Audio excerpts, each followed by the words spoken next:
Cuadro alas Jonvel Casimero mga idol ang ating tinaguriang angas ng Pinas na kung saan ay TKO ang inabot ng isang Mexicano na si Saul Davis Sanchez mga idol. Pinakita ang malupet na lipok. Buong mundo ay talagang nagulat sa lakas ni Casimero at ito nga mga idol.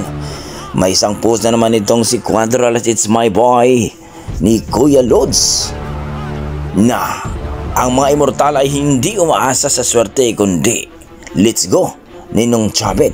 Well mga idol, nakipag-usap na nga ang kampo ni Casimero dito kay Chavit Singson, isa sa mga pinakamayaman sa bansang Pilipinas na kung saan mga idol.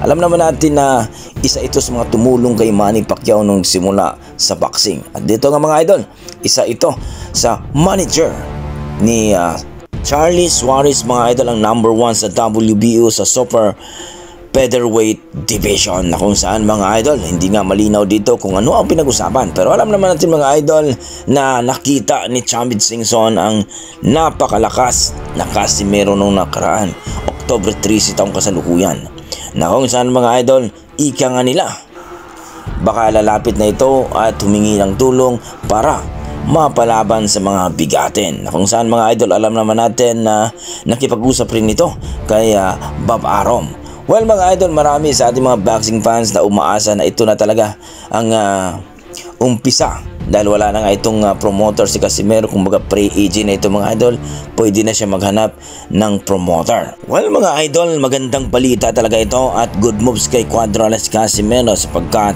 alam naman natin na tumutulong talaga itong si Chavit Singson sa ating mga boksingero na kung saan mga idol, nakita naman talaga ni Chavit Singson na malupit talaga itong si Casimero na kung saan mga idol iba talaga ang lakas ni Casimero.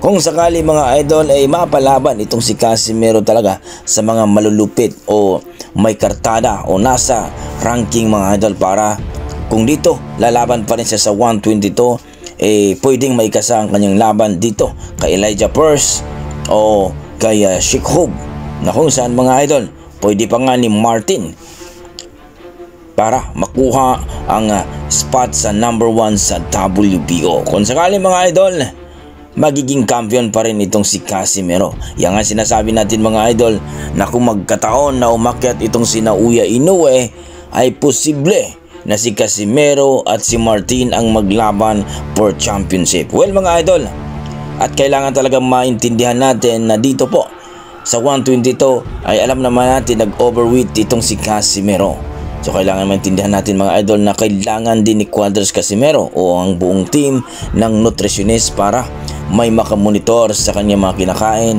at sa timbang mga idol para sigurado pagdating sa timbangan ay wala tayong problema.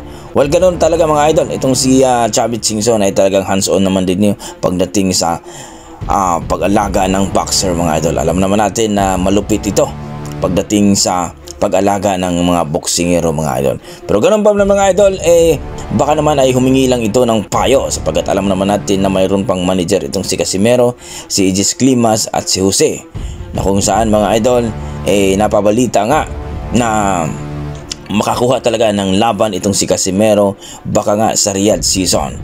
Well mga idol, abangan natin kung ano pang update nila dito mga idol. Sa kabilang banda mga idol, ibinida ng tagatahol ng INPE na kung saan mga idol ang ating undefeated rank number 2 sa WBO na si Carl Hamis Martin mga idol na magiging world champion daw ito. Well mga idol, posible po yan no, kung sakaling itong si Naoya Inoue ay aakyat na ito sa featherweight division. Kung magiging number 1 itong si Martin at manalo ngayong December dahil may paparating siyang laban, posible na siya ang lalaban sa championship dito sa WBO. Kung papasok naman itong si Casimero mga idol sa rank number 2, kung sakaling may laban siya next year mga idol, at maaring sila pa ang maglaban for championship dito sa WBO Super Bantamweight Division. Kayo mga idol, ano masasabi nyo sa ating video? Good moves ba ang paglapit ni Casimero dito kay Ninong Chavit Singson? I-komento mo na sa baba mga idol para ating pag-usapan. Maraming salamat.